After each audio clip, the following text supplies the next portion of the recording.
রমজান মাস এলেই সামাজিক যোগাযোগ মাধ্যমে আলোচনার কেন্দ্রবিন্দু হয়ে ওঠে মসজিদের বিরিয়ানি। কখন কোথায় মিলছে তা জানতে আগ্রহের কমতি নেই কারো। এবার সেই খোঁজে দেবে একটি অ্যাপ। এক বিশ্ববিদ্যালয় শিক্ষার্থীর তৈরি বিরিয়ানি দেবে নামের এই উদ্যোগ ইতিমধ্যেই কৌতূহল তৈরি করেছে তরুণদের মাঝে। সামাজিক যোগাযোগ মাধ্যম সরগরম এই অ্যাপের আলোচনায় মসজিদের বিরিয়ানি নিয়ে তৈরি হচ্ছে মিমস ও রিলস। বিরিয়ানি দেবে নামের এই অ্যাপ ডেভেলপ ও চালু করে সাড়া ফেলেছেন আব্দুল্লাহ আল জুবায়ের প্রিন্স। তিনি রাজধানীর international university of business, agriculture and technology IUBATA computer science and engineering বিভাগে অধ্যয়নরত।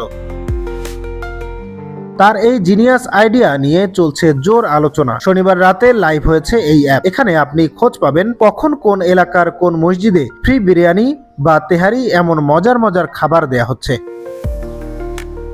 খবরটি সত্য কিনা তা ভেরিফাই করারও অপশন রয়েছে। হাল ফ্যাশনের সঙ্গে এ নিয়ে আলাপচারিতায় জুবায়ের বলেন, এটি আসলে একটা ফান প্রজেক্ট। এখানে লাইভ লোকেশন অ্যাড করা যায় ওয়েবসাইট ও অ্যাপে। যে কেউ চাইলে এখানে ভিজিট করে এই বিরিয়ানি খাওয়ার সুযোগ পেতে পারে।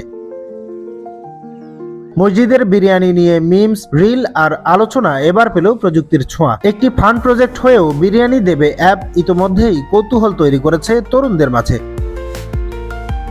তাহলে আপনি কি খুঁজে দেখবেন আজ আপনার এলাকায় কোন মসজিদে মিলছে এই ফ্রি বিরিয়ানি? প্রযুক্তি আর মজার এই মেলবন্ধনই যেন রমজানের নতুন চমক। ডেস্ক রিপোর্ট, দৈনিক দৃষ্টি।